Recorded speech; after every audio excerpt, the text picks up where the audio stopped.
Okay, we are going live, which is great. That's what we like to do. So if it's Wednesday, it's Let's Talk Immigration. And today is Wednesday, December 10th, and we have a lot of immigration to talk about. Um, First, I want to talk about the two U.S.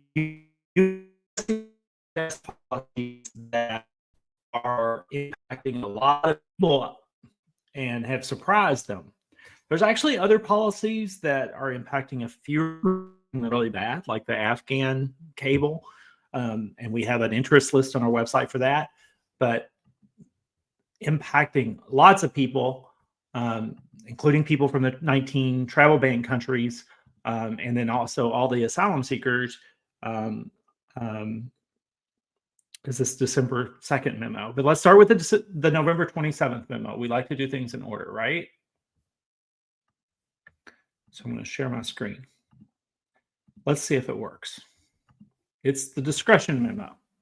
So on November 27th, USCIS put out a memo that said that they're going to consider as a factor in their decisions the national origin of the applicant for the immigration benefit. And if they come from one of those 19 countries that are in the Trump travel ban, Proclamation 10949, then that will be viewed as a negative factor.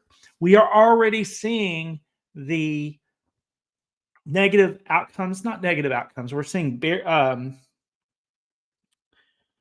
problems related to this.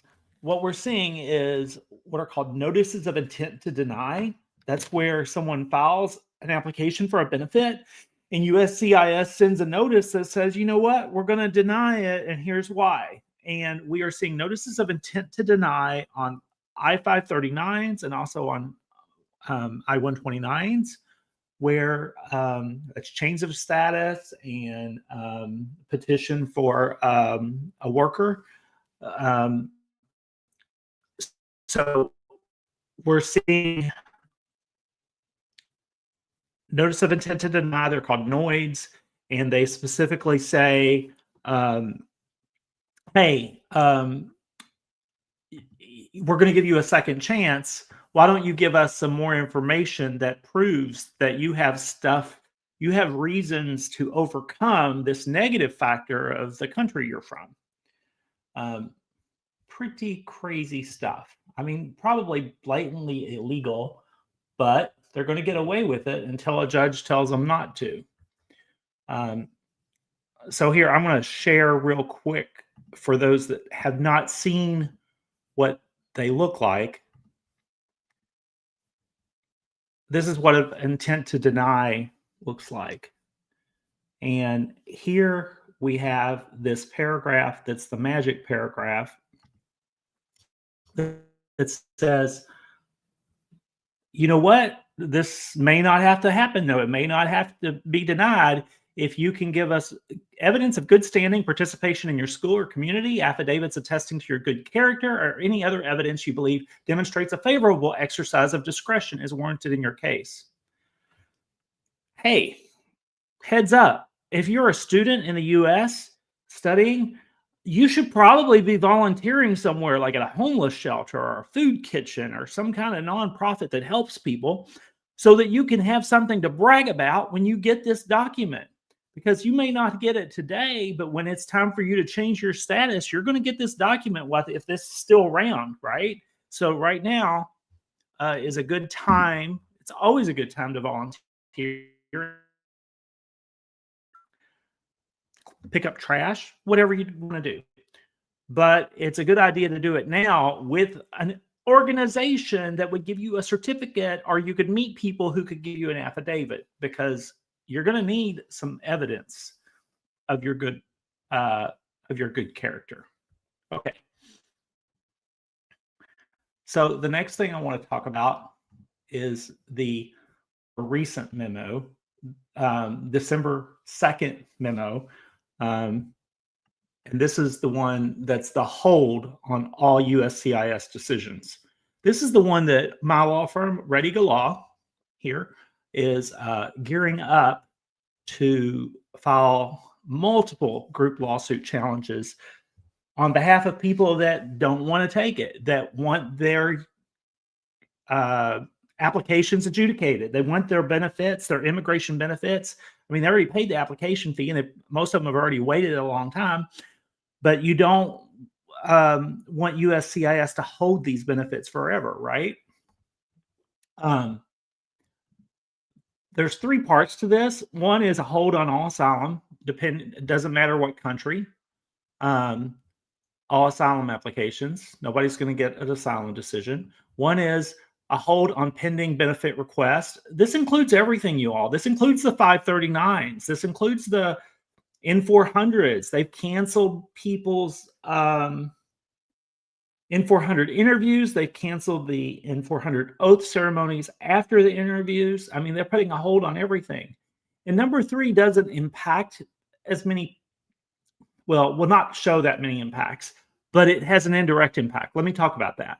So number three is a comprehensive re-review of everybody that's come in the U.S. since 2021. Well, that's like 1 million people have got a benefit, a USCIS benefit that's come into 2021. So you're like, hey, who is going to review those 1 million benefits? Well, guess what? These two things are on hold up here, right? 1 and 2. The officers that are doing that are going to do this. So how long is it going to take them to re-review 1 million decisions? Guess what? Several years. So this hold is not something that's going to last a few days. There's some people that are living in that delusion, and I'm saying snap out of it, because if you end up out of status, you know you got to leave. And so you want to keep your status. You want to get your benefits. You want to get your green card. You want to get your naturalization. You want to get yourself in the best protected position that you can. So our law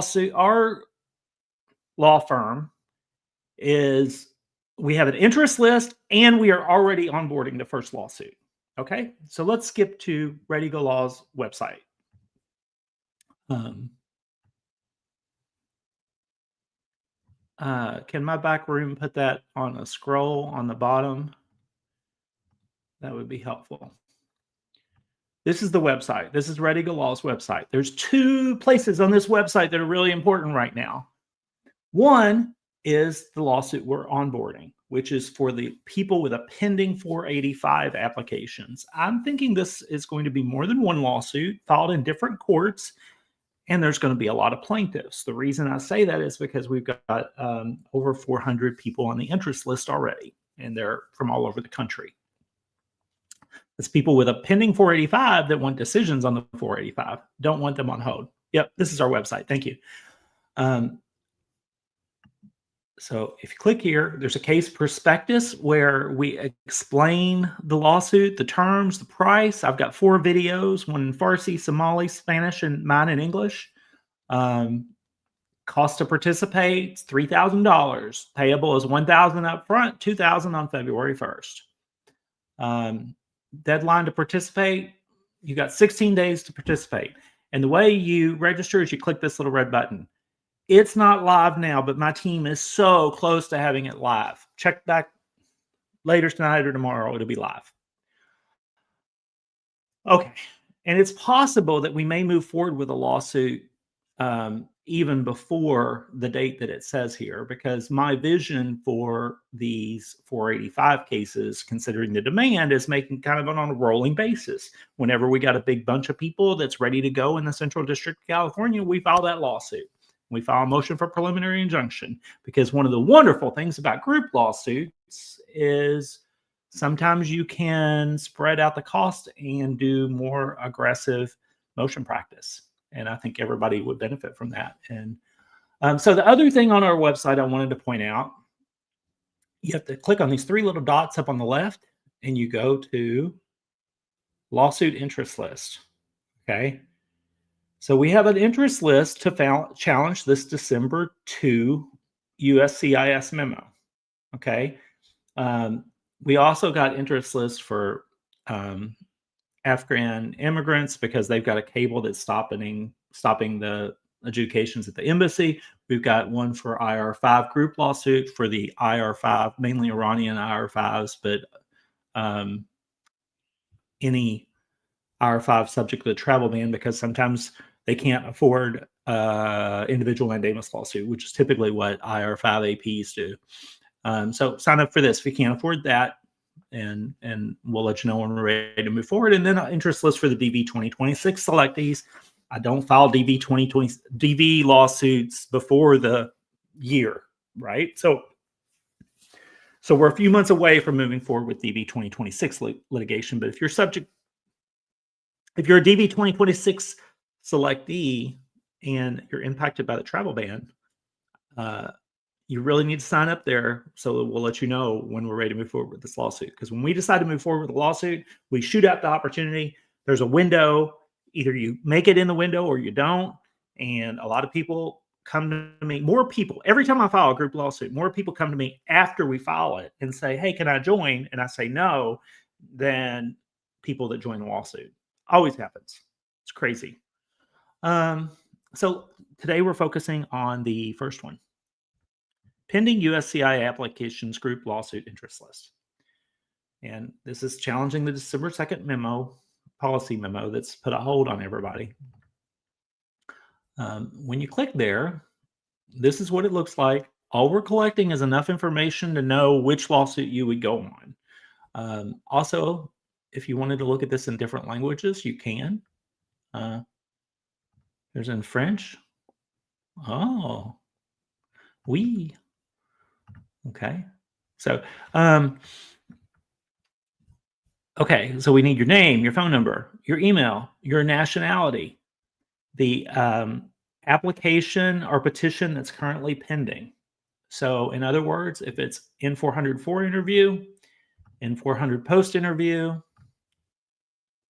we've got a whole bunch. Most of the people on the interest list so far are 485s, but also like 539s. Haven't seen that many people on the interest list for 539s. And I'm like, what are you all thinking? Why would you not want a final decision? And I think people are like scared of the notice of intent to deny. I'm like, well, there's something worse than the notice of intent to deny. It's not having status. Okay.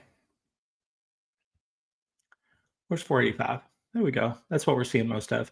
But there's a drop-down box, has a bunch of options. And then here, enter the city and state. Let me tell you why we're collecting the city and state. Federal courts are separated into districts, and there's several court districts across the country. Like 4 in California, for example.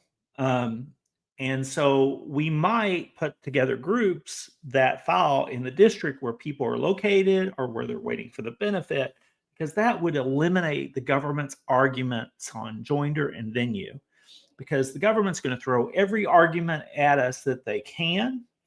That's what they do. That's what litigation is. It's not going in with a nice request.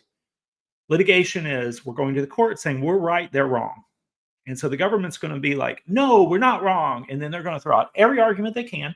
One of the arguments that they have thrown out in our group litigation in the past, and I've done this since 2018, well, a little bit before then, but one of the things that they throw out is these plaintiffs are not properly joined and you're not filing in the right court. And I want to minimize that as a challenge as much as possible. So if you sign up for the 485 group lawsuit, just know that it'll probably be more than one lawsuit. I can't tell you right now which lawsuit you'll be on. There's a lot of people affected in certain districts, Central District of California, for example. I've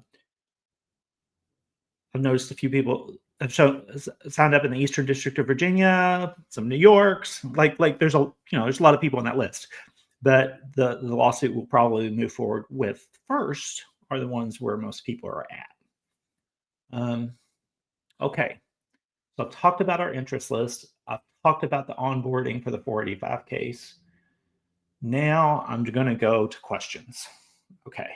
So if you have a question, put it in the comments. You could do that on YouTube, Twitter. I think there's somebody looking at Telegram and Instagram to let us know if you put a question there.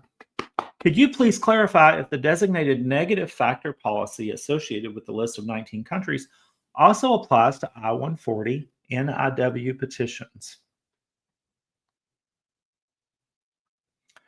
I think it does. And let me tell you why. Unbelievable. I just found this website. I didn't think I'd be able to. I didn't. I found something else. Um,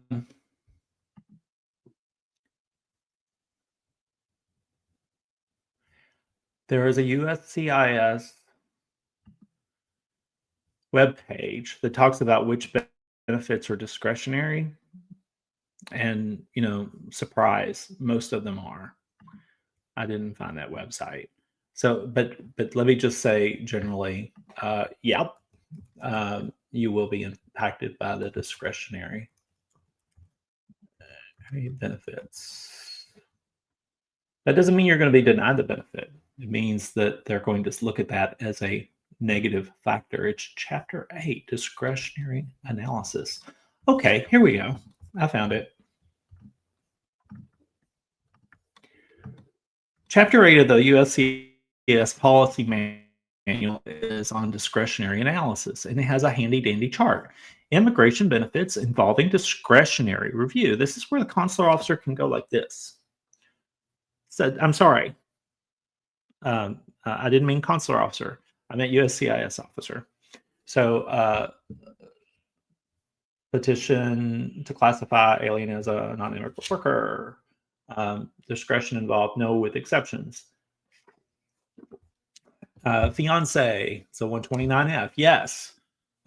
Extend or exchange non-immigrant status. It's a 539, and the answer is yes, discretionary. Advance permission to enter as a non-immigrant, yes. Initial parole for those who are outside the U.S., also referred to humanitarian parole, yes, 131. Some of these I don't even know what they are because I don't do that kind of thing, but I'm probably still going to sue on behalf of them. Asylum, discretionary. Family-based immigrant, that's a 130. Employment-based immigrant, 140. No, with one exception. Huh. So let's see what that exception is. That's interesting.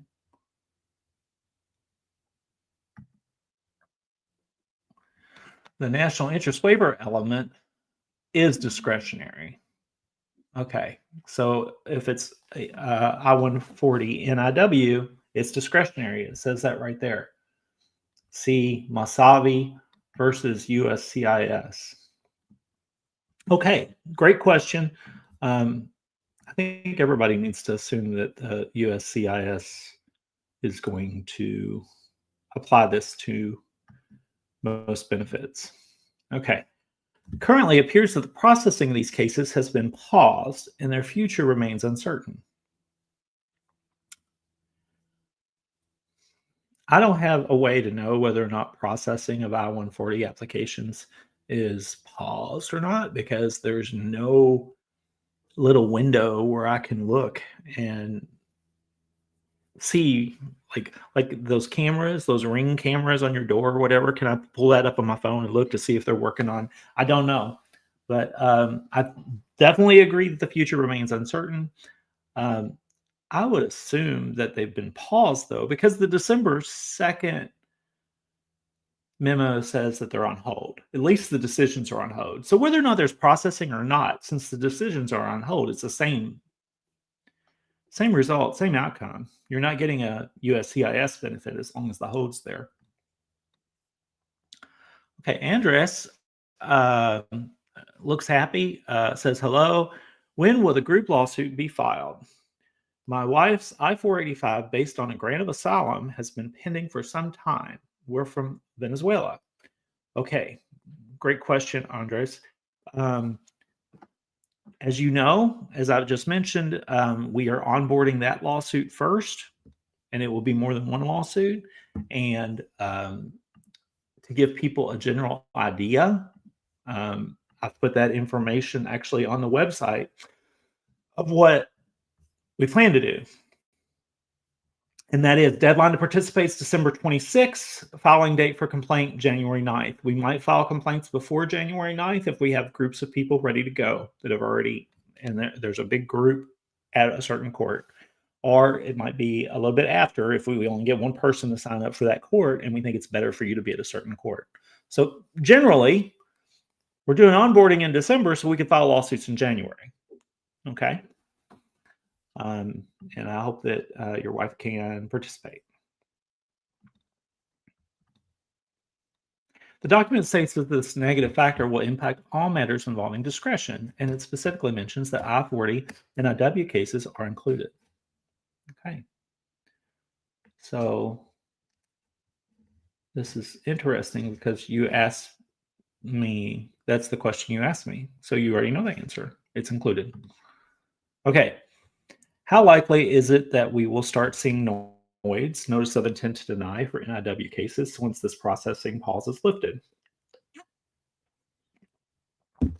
What makes you think this processing pause is going to be lifted? Do you all pay any attention to Trump? I mean, the plan is to remove everyone outside the United States that's not as white as me. And I'm red for some reason.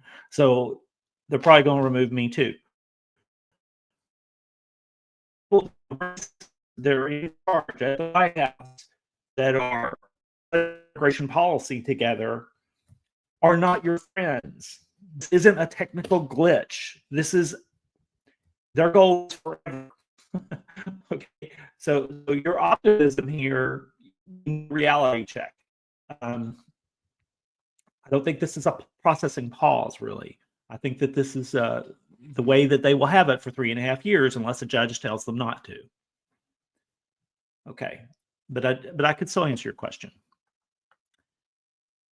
If once this processing pause is lifted, of course, that depends on whether or not it's lifted by a judge or lifted by them or the next president, how likely we start seeing noise. Well, see, you're assuming something.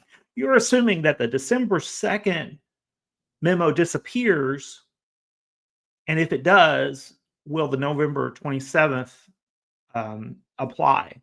And it's like, well, I guess that's one order of operations of the way things could happen. Sometimes questions I want to say, like, what's the benefit of knowing the answer to this? I don't know the answer to this. I don't know how to put a number on it, but also the barrier that you're facing with not getting a decision is probably more important than the barrier of what happens once that's gone.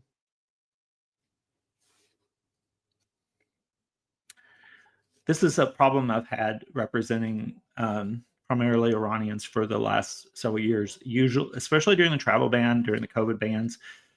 The government has a habit of putting multiple obstacles in front of you. And so we have to make difficult decisions about which obstacle to remove first. And there's a lot of people that come to me that say, well, what about this? And what about this? And what about this?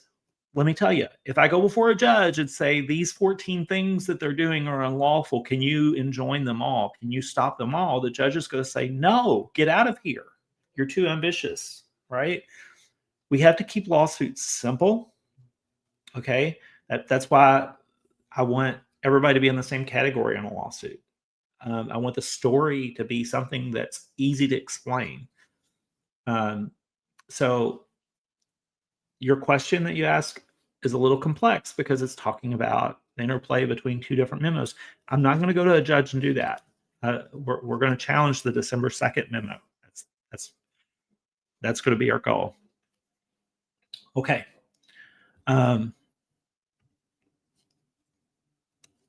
How this halt may impact F1 student graduating 2026 who needs to change status to OPT or H-1B. Well, you won't be able to change status to OPT or H-1B if there is a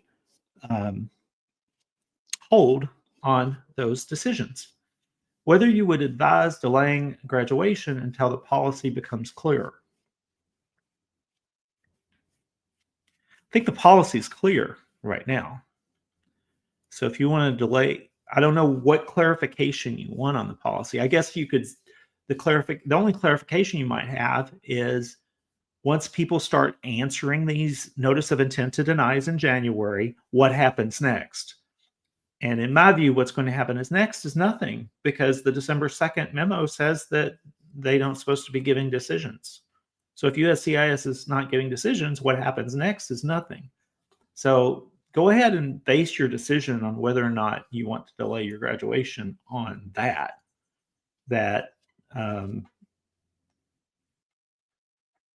Because nothing else is going to become clearer in the next day, 30 days. You're not going to have any clarity. It's going to be the same thing that we know now. Okay. Have the group's lawsuits in the past have been successful? Oh my goodness. Well, let's just say that there are thousands of people living in the United States with green cards and US citizens because of group lawsuits that I filed. And I only started doing this in 2018. Okay. We had a lot of success in 2020 with lawsuits challenging Trump's attempt to end the diversity visa program as it applied to trying to share my screen. I don't know if it's sharing or not.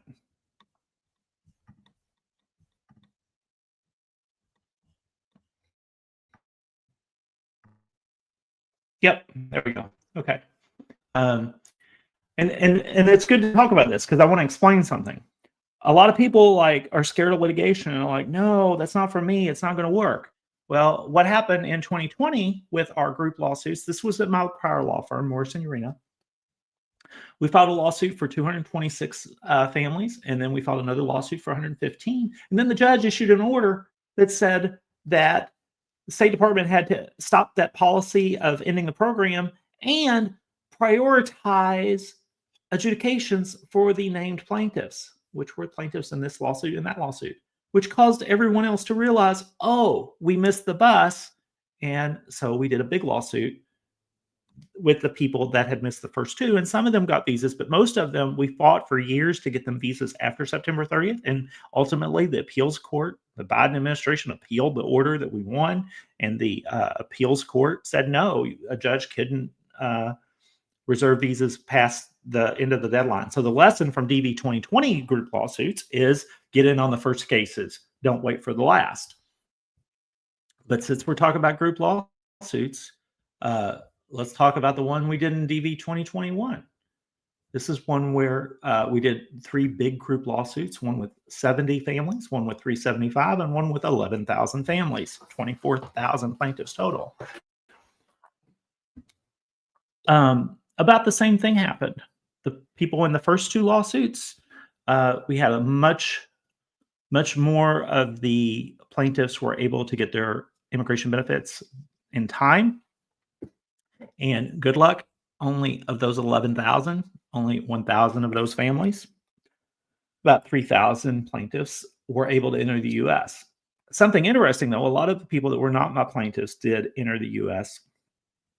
as a result of our litigation because the policies were enjoined by the judge, not just for plaintiffs, but for everybody.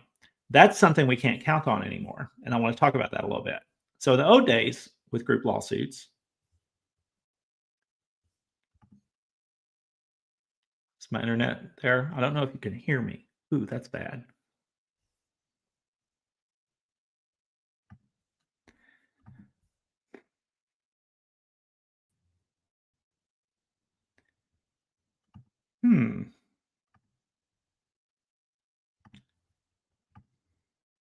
Okay, I think this is working.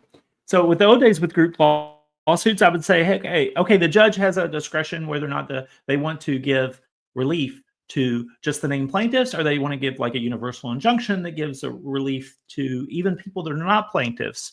And I've had the same judge do different things on different lawsuits.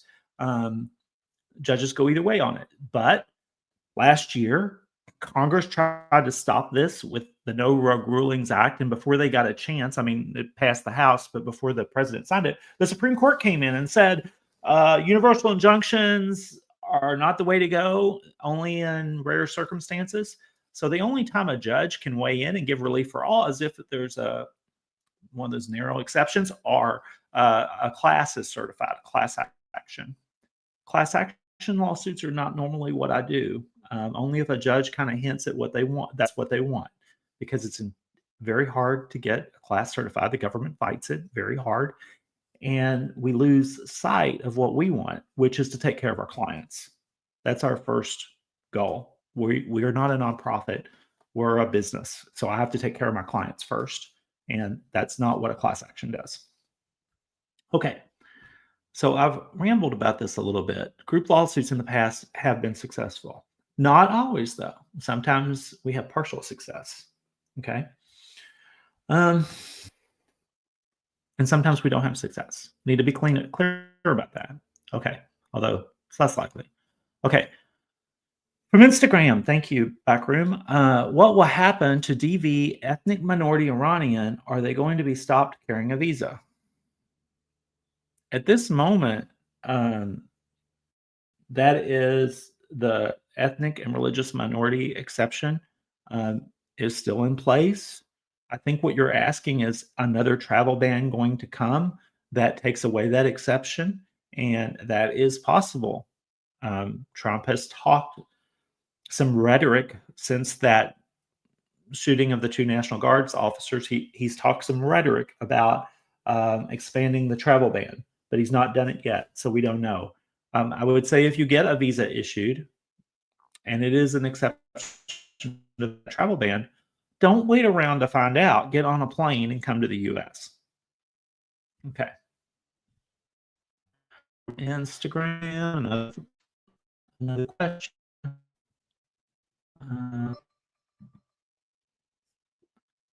Oh, no, this isn't Instagram.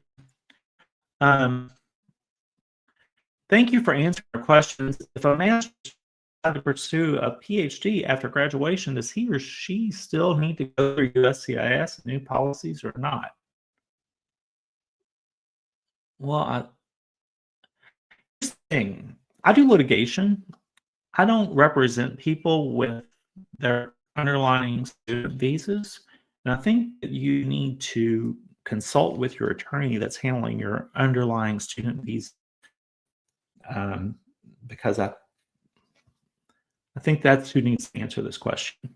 I'm going to answer questions about litigation because I do. Okay. Okay. Hi. Are you doing a mass action or a class action on the 19 pause? Mass action. I don't normally call it a mass action.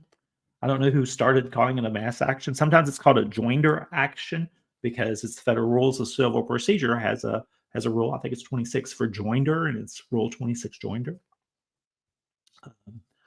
or just group lawsuit. But yeah, mass action, not a class action. Every time I do a class action, people want to wait on the sidelines to see whether or not we have success and not pay for it, and that doesn't work.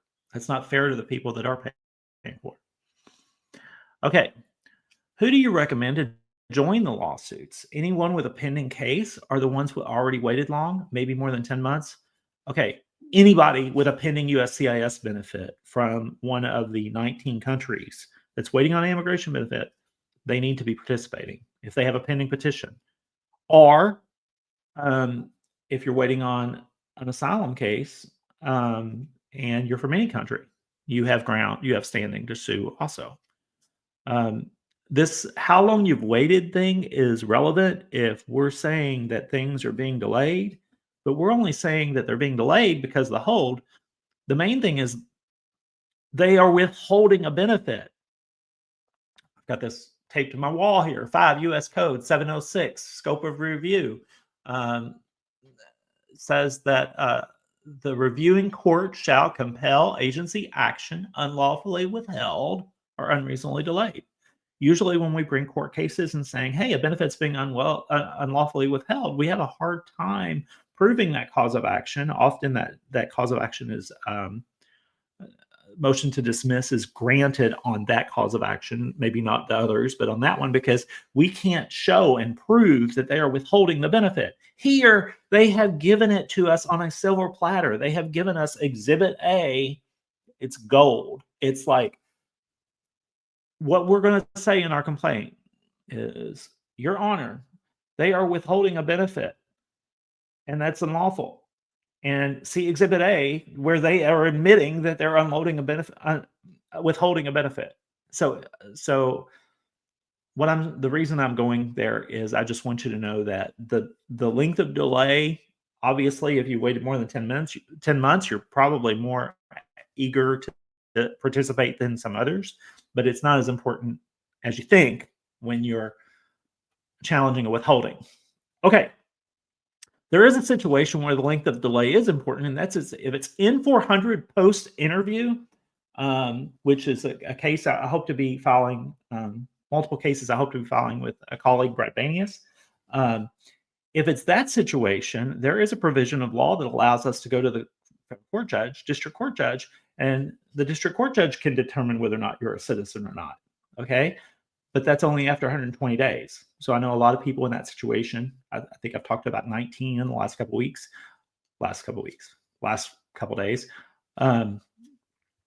have had their interviews in their citizenship interviews in November. And so they're not close to 120 days. We won't see people at 120 days till January. So we probably won't file those kind of lawsuits until January, unless more people show up on the interest list that have that situation. Okay. What is the likelihood of successfully challenge the removing of this negative factor through litigation? Well, it's national interest discrimination. So I would say odds are pretty good, but also I'm maybe not the right attorney for this, because this isn't what we're focused on. The Trump administration comes out with three unlawful policies a week. Okay. And that's why nonprofits don't challenge the law. They don't have the bandwidth to challenge everything that's unlawful. So we have to pick and choose what we're going to run with. We can't do every lawsuit. I think of 10 things a day I want to sue over. We don't have capacity to do that.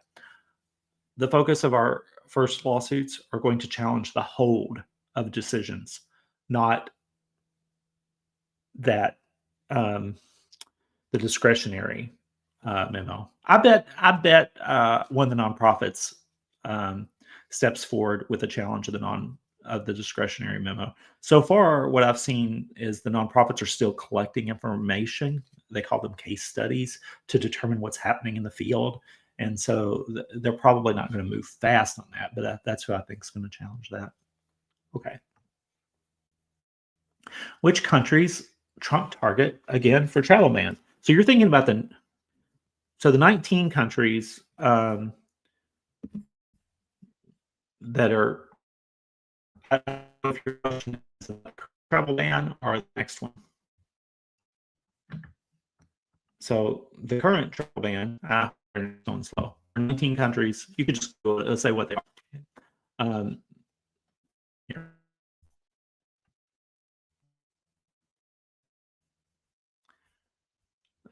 As far as what they're talking about, travel ban, the rumor is it's going to be, well, Trump used the words third world countries, which generally means countries in the global south that are poor.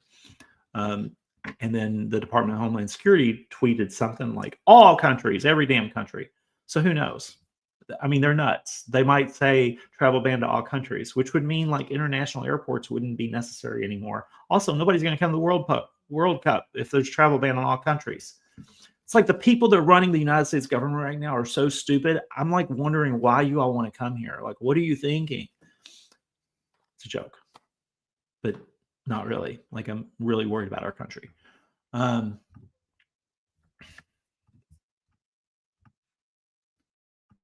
Current travel ban country.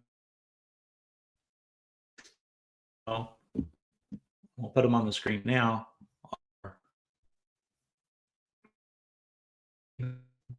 It does. don't know why it's doing it. Full screen layout. I don't know if you're off or not.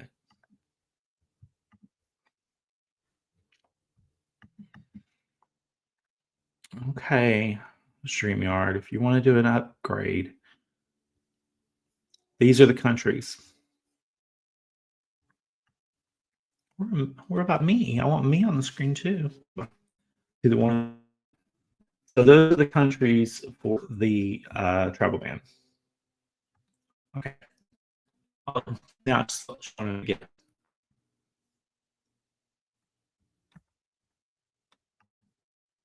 Well, I don't know. Maybe this StreamYard is going to work, and maybe it's not. We go to the next question here. Does it just run a stop sign, Class C misdemeanor in states such as Texas, pose an issue for green card holders facing potential benefit reexamination? I think it's probably going to cause you to get violation. So you weren't fingerprinted. That misdemeanor thing I don't like. It could cause you to get flagged to where they look closer at your case. Think back 9-10 months ago when Trump took office and they revoked all the student visas. They targeted basically anybody that had come on the radar with police. So it got everybody that had done a DUI, anybody that got arrested for shoplifting. A lot of times it got the crime victims, which was crazy, right? But it was not a human making the decision. It was AI or an algorithm. And so that situation that you're describing in the past, I'd say it's not a problem, but it could lead you to having more scrutiny. So we're entering a time where if you are a member of the immigrant community, you're not a U.S. citizen. You need to be squeaky clean. Okay. Okay. What I mean by squeaky clean is don't get in trouble. Follow all the rules. Okay, are you doing class action for this case? No. Class action is where everybody we're looking for relief for everybody, even those that aren't paying us. We're not doing that. We're going to look out for our clients. That's what we do. Does USCIS have any negative consequences? Suing USCIS, like reprisals, would that be in our immigration records like forever? Okay. Since I've been doing this, I have not seen reprisals. Usually it's called retaliation. I've not seen that. It doesn't happen for a couple of reasons. One is it would be unlawful. Immigration decisions have to be based upon the Immigration and Nationality Act. In other words, applying your facts to law. Making the decisions based upon we're mad at you because you filed a lawsuit, that wouldn't be lawful. Usually government workers just want to go to work and leave at 4 o'clock, and they do not want to get in trouble just to give you a hard time. So I do not anticipate that there will be retaliation this time. I mean, we haven't seen it before. I don't think it's going to start this time, but anything's always possible, right? It could start raining frogs. Anything's possible. But I wouldn't let that scare me from doing litigation, because consequences of not removing this holder are a lot worse for most of you. Okay, many are afraid to sue over the pause because they fear it will just lead to mass denials due to the negative factor. That is why addressing the negative factor is the real priority for many. I understand that. And so just don't sue. And just understand, though, if you're not getting any decisions on immigration benefits, you stay where you are.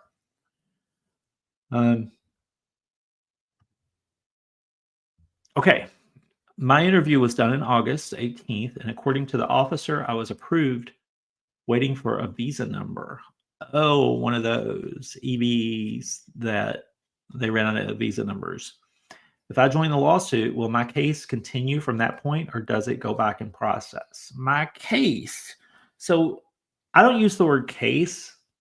It's like a rule at my law firm. We don't use the word case because it's ambiguous. I never know when somebody's using the word case if they're talking about their immigration application or if they're talking about the lawsuit. And these are two separate things. They never merge to become the same thing, except for N-400 naturalizations after 120 days. But I digress. What I'm saying here is I need to understand this question. Will your case continue? Okay. There is a hold on the decision. So the decision is not going to happen until the hold is removed. So we need to sue over that. And like I said, you could do a group lawsuit. If you're really impatient, you could do an individual lawsuit. We filed one like this in New Jersey yesterday, and we're getting ready to file one in New Jersey. Was a adjustment of status in the same situation that you're in. They should have got the visa in August. They should have got the green card in August, but they ran out of numbers. But if you're impatient and you want to pay, maybe an individual lawsuit makes more sense. But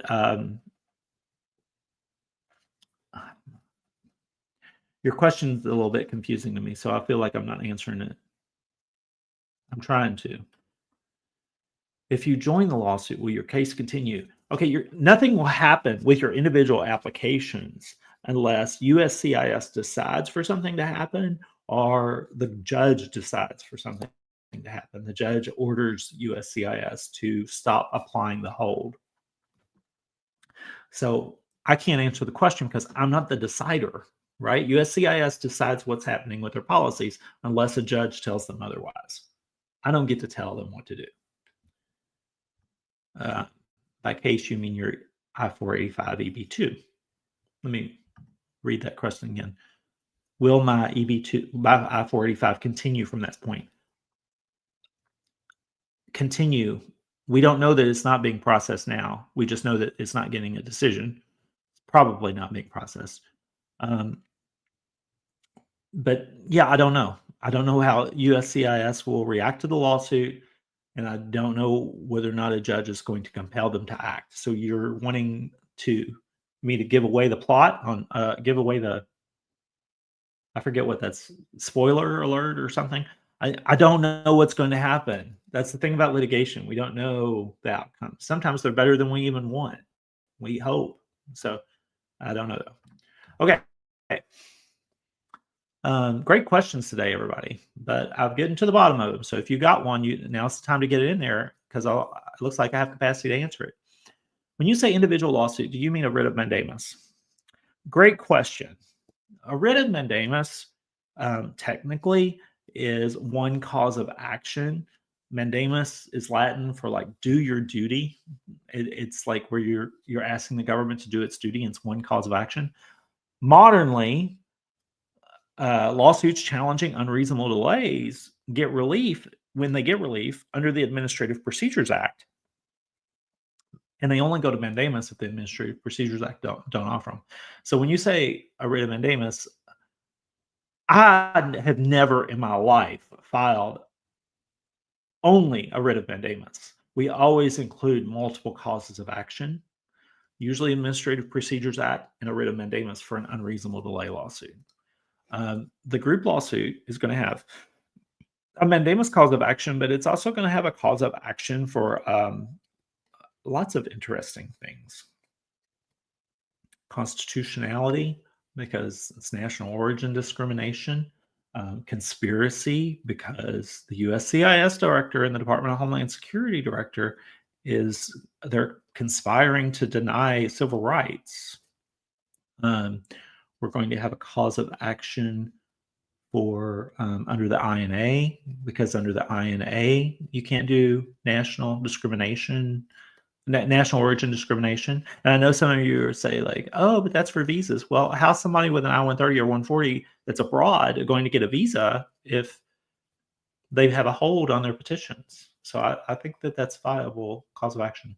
And we filed that cause of action before with something called the Yemeni adjudication scheme that like a prior law firm I worked at actually developed that legal theory.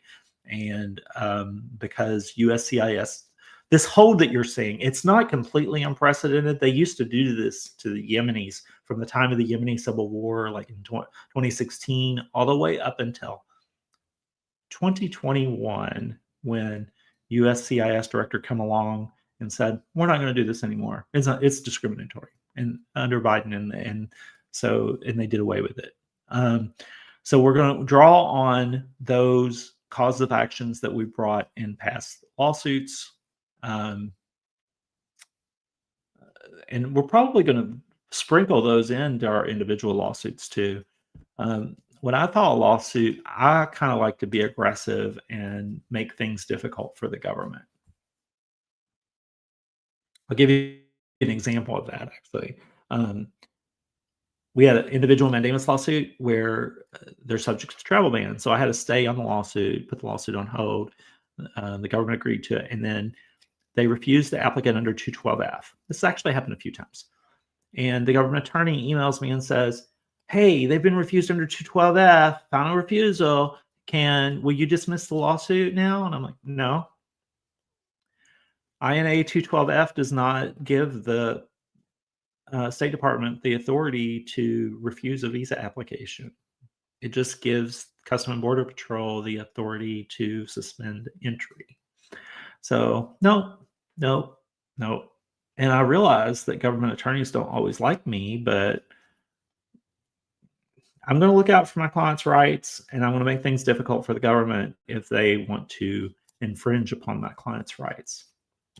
Okay. So this has been a really good show, 53 minutes. Wow, that's a long show for Let's Talk Immigration. I keep telling you all we're going to have guests, and I don't have guests. I swear I'm going to line up a guest for next week. We've got a couple colleagues in mind. So I will see you next Wednesday on the 17th. Okay? Take care. It's going to be okay.